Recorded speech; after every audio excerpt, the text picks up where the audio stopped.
Shalom, salam berkat dari kami untuk pendengar sekalian. Saat ini pendengar akan diberkati dengan program Hari Ini Harinya Tuhan bagian yang ke-8. Sebuah program rohani tentang doktrin Alkitab yang menolong kita untuk semakin tertanam dalam kebenaran firman dan bertumbuh dalam kemuliaan. Bersama hambanya, Pendeta Gilbert Lumendo, STH. Banyak orang merasa doktrin Alkitab sebagai sesuatu yang membingungkan. Tetapi tahukah saudara bahwa doktrin Alkitab intinya adalah memahami Alkitab dengan benar, dengan pemahaman yang sistematis, sehingga kita terus dapat tertanam di dalam kebenaran firman, sehingga kita terus bertumbuh di dalam kemuliaan Allah. Buka hati saudara sekalian untuk menerima berkat-berkat firman-Nya hari ini. Ada beberapa jenis orang percaya. Ada orang percaya yang masa bodoh. Pokoknya saya udah percaya Tuhan, ya udah masa bodoh dengan segala sesuatunya. Ada orang percaya yang selalu menuntut. Pokoknya saya sudah percaya pada Tuhan. Tuhan harus buat ini, Tuhan harus berkati saya, Tuhan harus buat mujizat. Tetapi yang ketiga, ada orang percaya yang ingin memberi. Artinya Tuhan, saya sudah percaya sama Tuhan. Banyak hal yang sudah Tuhan kerjakan buat saya. Saya ingin memberi buat Tuhan. Saya ingin jadi saksi buat Tuhan. Saya ingin lewat hidup saya banyak orang diberkati. Nah, saudaraku yang kasih dalam Tuhan, doa saya supaya setiap kita menjadi orang percaya yang senantiasa bersemangat untuk berbuat sesuatu buat Tuhan. Haleluya. Selamat datang dalam program kita hari ini, Harinya Tuhan. Dalam program ini kita sedang membahas tentang menjadi orang percaya yang bersaksi. Saudaraku yang kasih dalam Tuhan, tahukah saudara bahwa kita bisa menjadi orang percaya karena ada kesaksian dari orang lain. Ada orang-orang yang terbeban untuk mendoakan kita, ada orang-orang yang terbeban menyampaikan firman buat kita, ada orang-orang yang terbeban mengajak kita masuk rumah Tuhan, sehingga akhirnya kita dapat diselamatkan, hidup kita dapat dipulihkan, kita dapat mengalami kasih Tuhan yang luar biasa.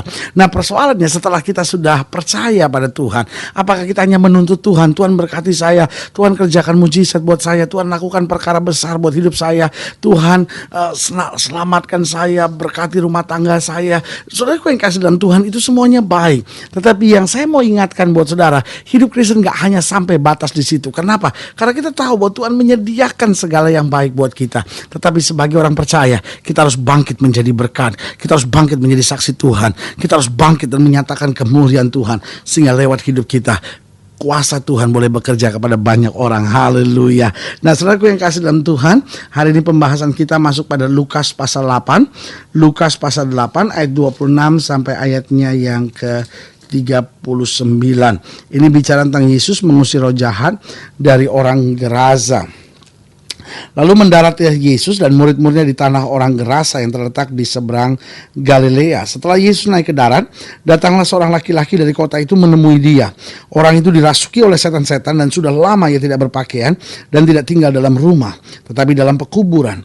Ketika ia melihat Yesus, ia berteriak lalu tersungkur di hadapannya dan berkata dengan suara keras, "Apa urusanmu dengan aku, hai Yesus, anak Allah yang maha tinggi? Aku memohon kepadamu supaya engkau jangan menyiksa aku." Ia berkata demikian sebab Yesus memerintahkan roh jahat itu keluar dari orang itu. Karena sering roh itu menyeret-nyeret dia, maka untuk menjaganya ia dirantai dan dibelenggu. Tetapi ia memutuskan segala pengikat itu, dan ia dihalau oleh setan itu ke tempat-tempat yang sunyi. Dan Yesus bertanya kepadanya, "Siapakah namamu?" Jawabnya, "Legion," karena ia kerasukan banyak setan. Lalu setan-setan itu memohon kepada Yesus supaya ia jangan memerintahkan mereka masuk ke dalam jurang maut. Adalah di sana sejumlah besar babi sedang mencari makan di lereng gunung. Lalu setan-setan itu meminta kepada Yesus supaya ia memperkenankan mereka memasuki babi-babi itu. Yesus mengabulkan permintaan mereka. Lalu keluarlah setan-setan itu dari orang itu dan memasuki babi-babi itu. Kawanan babi itu terjun dari tepi jurang ke dalam danau lalu mati lemas. Setelah penjaga-penjaga babi itu melihat apa yang telah terjadi, mereka lari lalu menceritakan hal itu di kota dan di kampung-kampung sekitarnya. Dan keluarlah orang-orang untuk melihat apa yang terjadi. Mereka datang kepada Yesus dan mereka menjumpai orang yang telah ditinggalkan setan-setan itu duduk di kaki Yesus. Ia telah berpakaian dan sudah waras. maka takutlah mereka. Orang-orang yang telah melihat sendiri hal itu memberitahukan kepada mereka bagaimana orang yang dirasuk setan itu telah diselamatkan. Lalu seluruh penduduk daerah Gerasa meminta kepada Yesus supaya ia meninggalkan mereka, sebab mereka sangat ketakutan. Maka naiklah ia ke dalam perahu lalu berlayar kembali. Dan orang-orang yang telah ditinggalkan setan-setan itu meminta supaya ia diperkenankan menyertainya, tetapi Yesus menyuruh dia pergi, katanya, pulanglah ke rumahmu dan ceritakan segala sesuatu yang telah diperbuat Allah atasmu. Orang itu pun pergi mengelilingi seluruh kota dan memberitahukan segala apa yang telah diperbuat Yesus atas dirinya. Saya tertarik dengan kalimat terakhir ini. Orang itu pun pergi mengelilingi seluruh kota dan memberitahukan segala apa yang telah diperbuat Yesus atas dirinya. Saudaraku yang kasih dalam Tuhan, saudara bisa bayangkan orang ini totally mad, totally crazy. Orang ini orang gila sama sekali. Alkitab berkata dia tidak berpakaian, suka memukul-mukul dirinya. Alkitab bercerita orang ini suka berteriak-teriak, nggak tinggal di rumah, dia tinggal di pekuburan. Nah, saudaraku yang kasih dalam Tuhan, dalam situasi seperti itu Yesus mendatangi dia, Yesus menjumpai dia, Yesus siap mengerjakan mujizat. Tapi apa yang terjadi? Orang ini langsung berteriak, "Hai Yesus, anak Allah yang Maha Tinggi, apa urusanmu dengan aku? Engkau datang hanya untuk menyiksa aku kah?" Lalu Yesus mengusir roh jahat ini. Lalu dia berkata, "Oh, jangan lempar aku ke dalam jurang maut." Dan dia masuk ke dalam babi mati, saudara-saudara. Nah, tetapi apa yang terjadi? Orang ini bebas. Alkitab berkata kemudian orang ini berpakaian waras duduk dekat kaki Yesus, menerima firman, menerima pengajaran. Orang banyak melihatnya begitu ketakutan karena melihat kuasa Yesus yang luar biasa. Dan apa yang terjadi? Mereka mengusir Yesus. Mereka nggak mau dengar berita yang seperti itu. Oh, mereka hanya mau dengar berita-berita yang dalam tanda petik hanya menyenangkan. Nah, dunia ini hari-hari ini juga sedang berbuat yang sama. Pendeta yang mulai bicara dengan kuasa Allah, hamba-hamba Allah yang mulai bicara menegur dosa, hamba-hamba Allah yang mulai dipanggil Tuhan untuk menyatakan kuasa mujizat Tuhan. Yang seperti ini mulai ditolak. Kenapa? Karena orang cuma senang dengar, pokoknya masuk gereja. Kalau bisa gereja sesingkat-singkatnya. Pendeta jangan khotbah lama-lama. Oh, jangan bicara mujizat, jangan bicara tentang kuasa Allah. Oh, jangan bicara tentang kesembuhan. Oh, jangan bicara tentang menegur dosa-dosa. Oh, pokoknya saya masuk ibadah nggak mau terusik apapun. Bahkan kalau saya bisa ketiduran di gereja, itu jauh lebih menyenangkan buat saya. Karena pokoknya gereja itu singkat-singkat aja deh. Jangan ganggu saya, jangan bicara kuasa. Oh, saya takut kalau ada kuasa.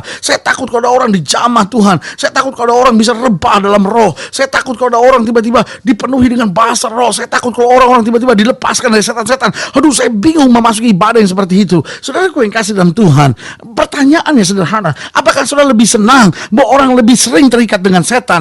Apakah saudara lebih senang orang itu biarkan hidup dalam dosa, yang penting dia masuk gereja? Tetapi saudaraku yang kasih dalam Tuhan, waktu Yesus mulai disingkirkan dari kota itu, mereka bilang, "Oh, kami gak mau dengar berita yang seperti ini." Apa yang terjadi?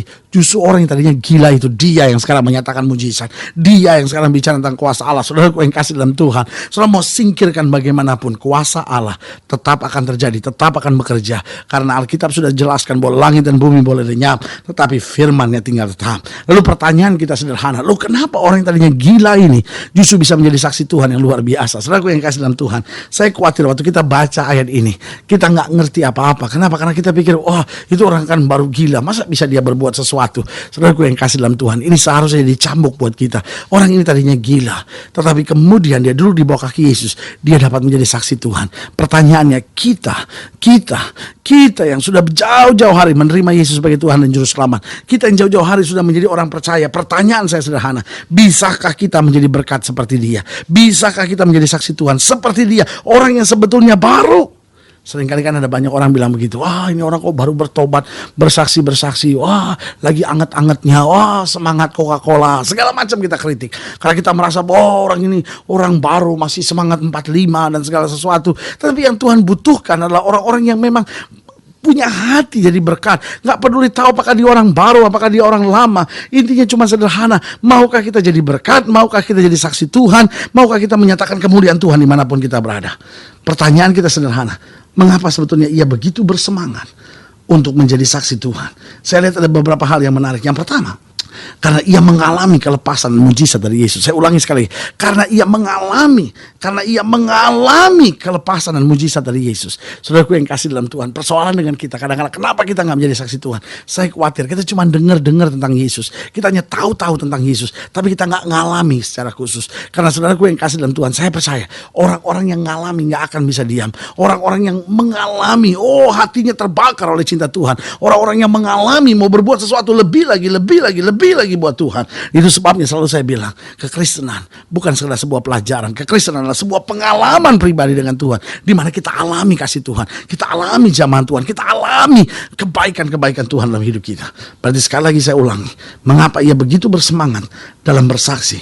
Yang pertama, karena ia mengalami kelepasan dan mujizat dari Yesus. Saudaraku yang kasih dalam Tuhan, mungkin sudah mendengar program ini dan sudah merasa, kok rumah tangga saya sedang goyah ya, kok masa muda saya terus dalam badai ya, kok kayaknya hidup saya, kok kekristenan saya nggak maju-maju. Sebagai hamba Allah, kembali saya mau ingatkan, ayo minta sama Tuhan supaya kita alami kelepasan mujizat dari Yesus, sehingga kita sungguh-sungguh dapat berkata, aku bukan hanya tahu Tuhan dari kata orang, tetapi aku memandang sendiri kemuliaannya, aku rasakan jamahan tangannya tiap hari. Saudaraku yang kasih dalam Tuhan, di dunia yang keras seperti ini, di dunia yang penuh tantangan seperti hari-hari ini, dibutuhkan orang Kristen yang bukan hanya tahu tentang Tuhan, tapi dibutuhkan orang percaya yang ngalamin Tuhan, sehingga dia tidak bisa goyah, sehingga dia tidak terpengaruh dengan tawaran-tawaran dunia. Karena apa? Karena pengalaman dengan Tuhan itu cukup untuk membuat kita maju tetap di dalam Dia. Haleluya.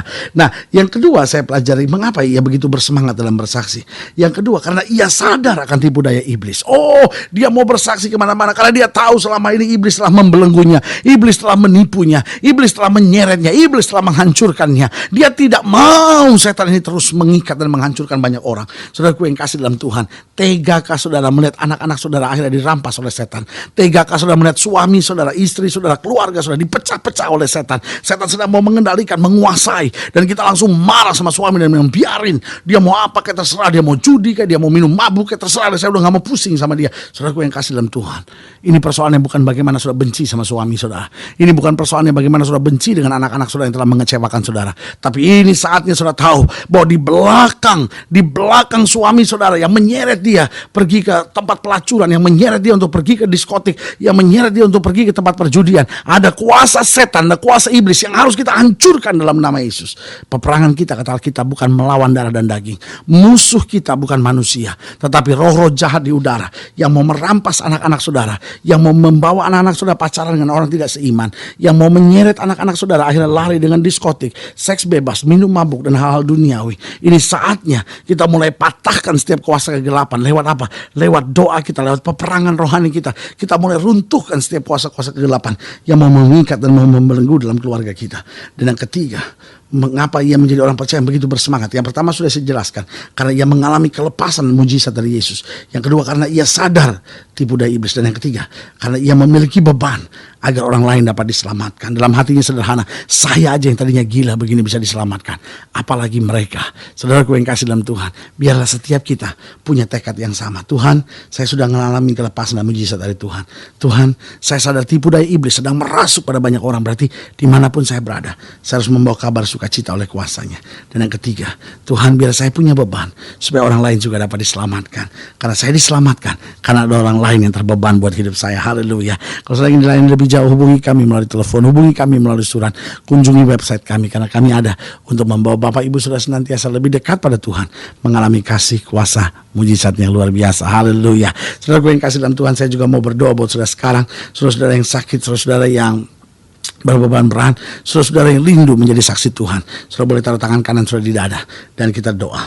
Bapa, dalam nama Yesus, hamba doa buat yang sakit, hamba doa buat yang berbeban berat, hamba doa buat setiap mereka yang rindu untuk menjadi saksi Tuhan. Bapak, hamba berdoa melalui program ini di dalam nama Yesus. Tuhan jamah, Tuhan kerjakan mujizat, Tuhan beri semangat baru, sehingga setiap kami mengalami kasih dan mujizat Tuhan. Setiap kami boleh sadar akan tipu daya iblis. Setiap kami boleh punya beban agar orang lain dapat diselamatkan, sehingga lewat hidup kami kemuliaan Tuhan nyata. Haleluya. Amin. Saudaraku yang kasih dalam Tuhan, saya percaya Tuhan tidak pernah gagal menepati janjinya. Ini saat kita untuk tetap beriman, ini saat kita untuk bersemangat, bersuka cita. Jangan lupa, jadikan hari ini harinya Tuhan. Haleluya.